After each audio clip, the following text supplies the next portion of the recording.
Whether you've never built a Warhammer model in your life, you're working on your next Golden Demon project, or anywhere in between, there are a few key simple steps that I've learned, many of them the hard way, that will ensure your project will start off on the right foot. Basically, we're trying not to make the mistakes that will crash this plane before it ever gets off the runway. Whether I'm knocking out a speed paint, starting a new army, or, like today, starting my Golden Demon project for the year, it's easy to want to cannonball directly into the painting. But I've learned some very important foundational things that need to be done first to ensure no matter what my painting project is, it'll be a success. So today let's walk through the prep and planning phases I do for any miniature painting project, and we'll do so on this year's Golden Demon project. The first thing we need to do is find a project that excites us. Now this may seem like a no-brainer, but never underestimate your ability to get burned out and stop a project entirely if it stops being fun and exciting. You're much more likely to see a project through all the way to the end if the model itself really interests you. Now do note that if you're starting a new army, you're unlikely to love every single model that you're going to have to paint and build. So make sure the first model or unit that you start with is one that really drew you into the army, so you build up momentum and see yourself through on such a large project. Again, I use the same approach no matter what model I'm painting, and that includes Golden Demon. There are a ton of models out there that I think are awesome, but that doesn't mean I'm excited to paint them. There has been one, however, that's been on my radar for quite some time, and that's the Break a Boss on Meyer-Brute Troggoth. I need more caffeine if I'm going to be able to pronounce these stupid names. I should clarify, however, that I'm actually speaking just about the Troggoth itself, this big troll thing. This big master blaster looking son of a bitch on top, that orc, we don't like him. He's going to have to go. He creates way too much visual noise all around the head of the troll, which makes the piece difficult to read. So we're going to have to do a little bit of surgery today to remove all signs of that orc rider and focus just on the Troggoth for this project. Now some people like to just rush through the building and prep phase for their models, but I personally find it pretty relaxing and de-stressing. And that doesn't mean that I need to take a long time to do this well. It also doesn't mean I need to use a ton of different tools. The first tool I use is a set of nice clippers or nippers. Now, one key tip for using these is you don't actually want to put them flush with the model where it meets the sprue. You want to actually cut the sprue a little bit away from the model so you don't gouge into the model itself. That gouge is much harder to fix and it's going to show up on your paint job later if you make that mistake. Instead, just take a very sharp hobby knife and trim away that little bit of extra sprue that you still have attached to the model. You'll have a nice clean flush finish that way. I like to cut out and clean most or all of the hobby bits together so I can do each of these building steps across all of the subsection of the models to be time efficient. Now, I just mentioned that I use a sharp hobby knife to trim that bit of sprue from the model itself, but my true secret weapon, the tool that I use more than anything, is this little guy. This is a hobby blade whose blade is moderately dulled. I don't want a razor sharp blade when I'm cleaning my models because I'm likely to cut or gouge into my models with those sharp ones. Typically, I'll just rotate my sharp blade into the dull blade roll after a few months of regular use. Then I toss out the old dull blade and I bring in a new sharp one. That way, I have a constant rotation of one sharp blade and one moderately dull one. This blade is perfect for cleaning up mold lines really quickly without the fear of damaging the model or my fingers. And equally importantly, it can get into any tight spaces and corners to give me a nice, crisp, clean finish. Now, all Warhammer models, no matter how big or small, have their mold lines work in the exact same way. They work on a plane all the way around the model, and that is the part that you can usually see that runs flush with the sprue that they're on. Basically, if you turn it sideways, there's going to be a line that runs through every surface this way. And understanding that is the key to cleaning up your models very quickly and efficiently because you know where to follow that line all the way around the model. The best way I know how to describe it is think about it as the equator around the Earth. That imaginary line is your mold line. Now, it may slightly change with elevations as it goes around the Earth, but it's always going to be there on every piece you cut off the sprue. And once you find that mold line, gently scrape with the side of your blade against it with very little pressure, and it will be removed really easily with your dull blade. You just follow that line all the way around the model until you get back to the beginning, and you won't miss any of these often and hard to see mold lines. And this step is really all you need to do for cleaning your model. As long as you follow that equator line all the way around the individual pieces of your model, you'll get it done quickly, and you won't be pissed at yourself that you missed an area when you see it later while you're painting. Now, if you enjoy the relaxing, calming aspect of building your models, or you want them to be absolutely pristinely cleaned, there's one extra step you can do. And this step only requires two other cheap tools. The first is a flexible sanding stick. Make sure to use the side with a 240 grits on it, and the other is just a regular piece of sandpaper. I prefer 600 or 800 grit sandpaper for this. You can get it cheap on Amazon or at your local hardware store. The sanding stick works really well to buff larger round sections of your model, as well as the nubs where the model met the sprue. It can sand those down really, really well. And then our high grit finishing sandpaper makes sure that all the tight corners, edges, and any spot that we remove the mold lines with our hobby blade is smooth as butter. Bending the sandpaper in half makes quick work for all those pain in the ass spots to clean, like the knuckles of our model. After trying tons of different products and different orders of different steps, this is the building process that I use across every model. Now, if I'm building a lot of models or doing something quickly, I just forget the sandpaper step entirely, but this will make sure that any model that I build is ready for paint and it's going to look nice and smooth when I get to that point. Before we talk about the only correct way to glue together plastic models, I want to mention snap fit. So if your models are snap fit, meaning they have a peg and hole system so they don't need glue, just cut those fuckers off. Cut those pegs off. You do not need them. It's only going to cause more headaches for you, and your model's not going to fit together right anyway. Warhammer kits are plastic, and that means we want to be using plastic cement. This is really easy to work with. It doesn't glue together anything else that's not plastic, like your fingers,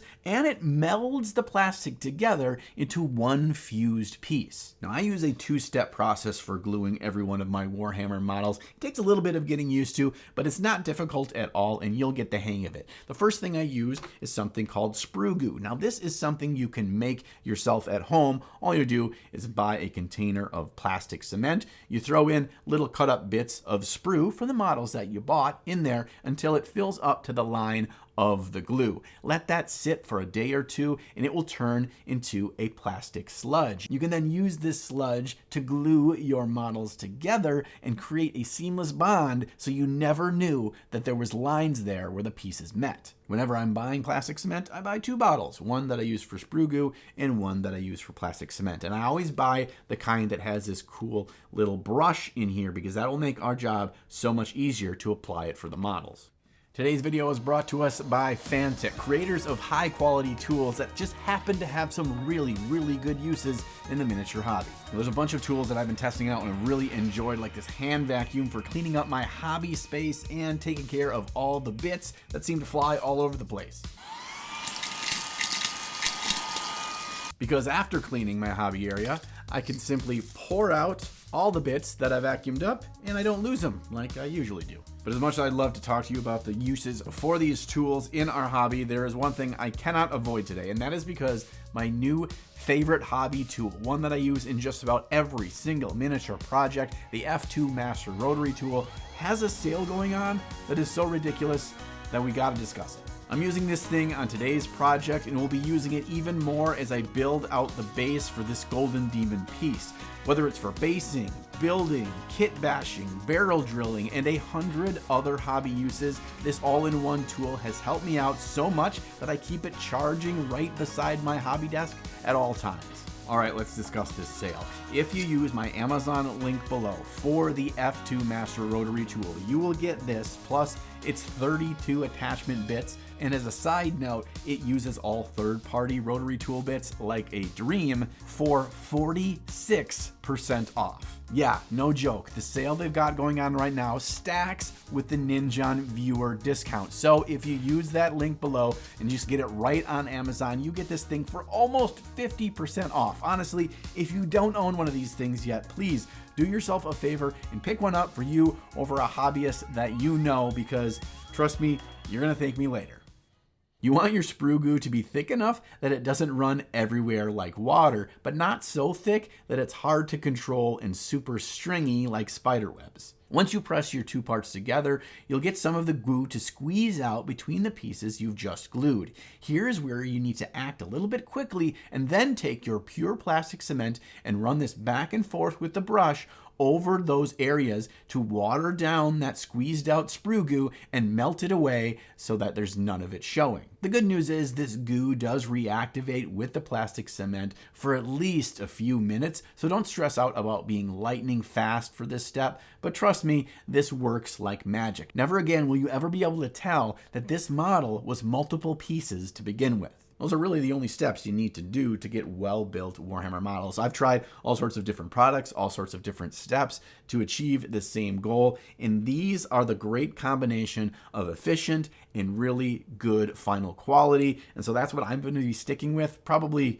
forever. But that doesn't mean that we're done today. Oh no, we're going to go a little bit further because sometimes you want to make little alterations to your model. Sometimes you want to make them feel unique to you. You want to put your own stamp on it. So how do we do that? Good question. I'm glad you asked. Let us do that with our troll here. There's 2 things that I want to change. First is the fact that the big tree that the rider was sitting on is there, and it's just kind of weird that there's a tree sticking out of his back with nothing going up there. I really like this detail, how the tree and the ropes are connected across the troll's back, so I'm not going to just hack it off. Instead, I need to find a different use and something else to sit on top of that tree. Also, our troll has these horse blinders on him, which I admit is a fun detail to show how the rider controls the troll in battle, but it doesn't make sense that our riderless troll would have them, and more importantly, they really obscure his bold, beautiful troll face, which we want to make a center of attention for this piece. Once you figured out what you want to change on the model, now we go look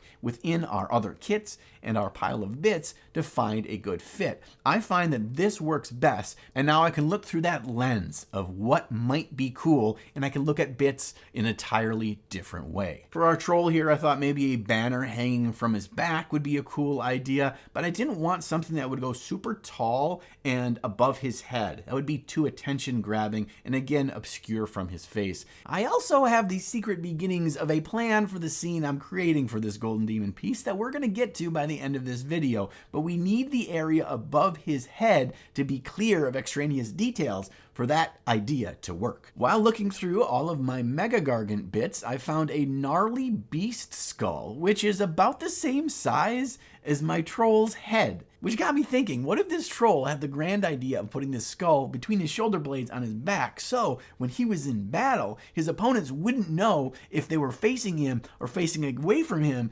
because it would look like he's got a head on both sides. I mean, it seems like a logical idea in a troll brain, right? I cleaned up and assembled the skull in the same way I built the model, but with a little extra help from the sander bit on my electric rotary tool to cut through and sand away all of the details that I wanted to make sure were gone, and so I just had the skull remaining. And I also would make sure that the wooden pole on the troll's back would slide in flush. Then you always make sure you dry fit your pieces together so they will sit exactly like you want them, and then just use my sprue goo to make that bond permanent, and our skull is done. Now for his face, I started by cutting away most of the horse blinder thingies and tested how his face looks with these details trimmed back. I kind of like how they give an interesting detail to the face and that the rope that connects them really frames it well without obscuring it. Sure, I could have cut them all the way off as well as the ropes connecting them and then resculpted the entire sides of his head and half of his ears, but I don't think it actually improves the model to make that choice. And there's a distinct possibility that my sculpting capabilities are not up to snuff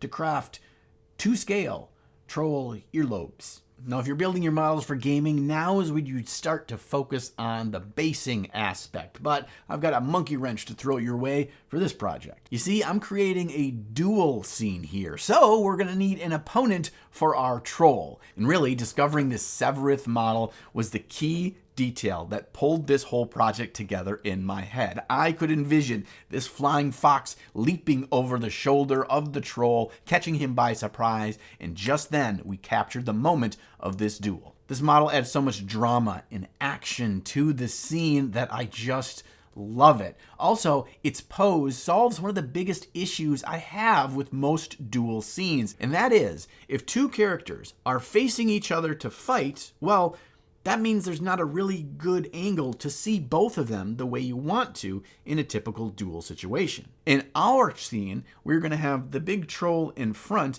and then the fox flying up over his shoulder. So both are facing us, the viewer. You're always looking to get that golden angle for your model or scene, that ideal place where the whole story can be set in front of you in just a single picture. Quick note here, whenever I'm building a model, whether it's for an army or just for a fun speed paint, I build it entirely. I glue everything together, and I'm not actually doing that today because I want to make sure I have full access to every important detail on the model, and that means sometimes keeping some pieces separate, like the faces of both of our models. I want to be able to paint them really tightly and not have to worry about a big model and the rest of the details getting in the way. Same thing for the arm of our archer here that's pulling back the string. That arm goes right over the chest of Severeth, making that chest really hard to paint. Well, I can just keep that part separately and I can glue it on after both the arm and the chest are painted.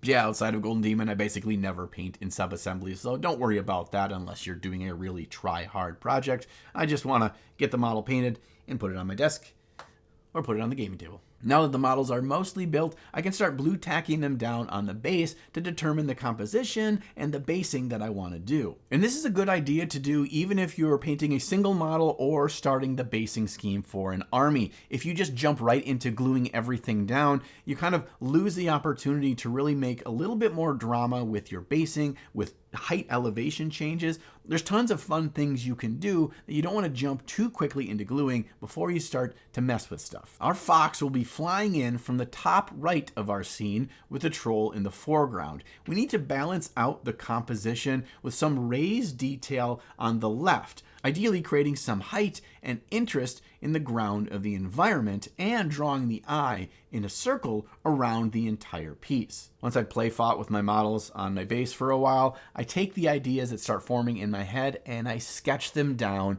on paper. Now, you don't have to be a great artist to do this, but sometimes taking what's in your head and getting it down into a physical medium will really help you make decisions, and you don't have to commit to building something with cork and sprues and 3D printed bits just yet. You can figure out what looks good with just paper. After I got through the sketching phase, I remembered a different model that I was looking at, potentially thinking as a Golden Demon project, and that's the brand new Zombie Dragon kit. And I remember it has a really awesome crumbling arch thing that the dragon is crawling off of. So I took a look at the sprue and I built that thing, and I think it's going to be an awesome fit. It's got a nice size and height to it. It also has a nice curve as well that'll draw our eye in a circle around the piece. So I'm going to use this as my foundational terrain piece to give me inspiration on how to build the scene. Now that we've gotten our models built efficiently into a high standard, we've figured out the composition of what we need to do,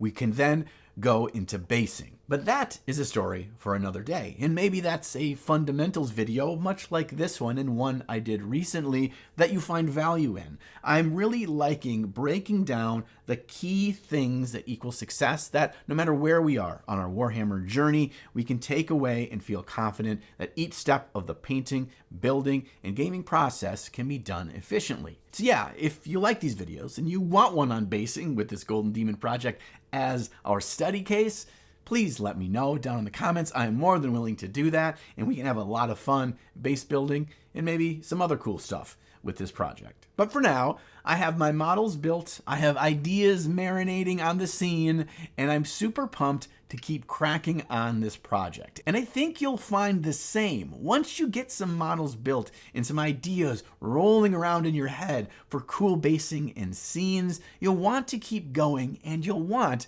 to keep painting. A big thank you for hanging out with me today. I appreciate each and every one of you for subscribing to the channel. Your views truly are the lifeblood of what I do here, and I really appreciate you taking a bit of your free time and spending it with me. Now, I will be back next week with another new video, and we have a great one planned. But just make sure, between now and then, you find time in your day to slay the gray.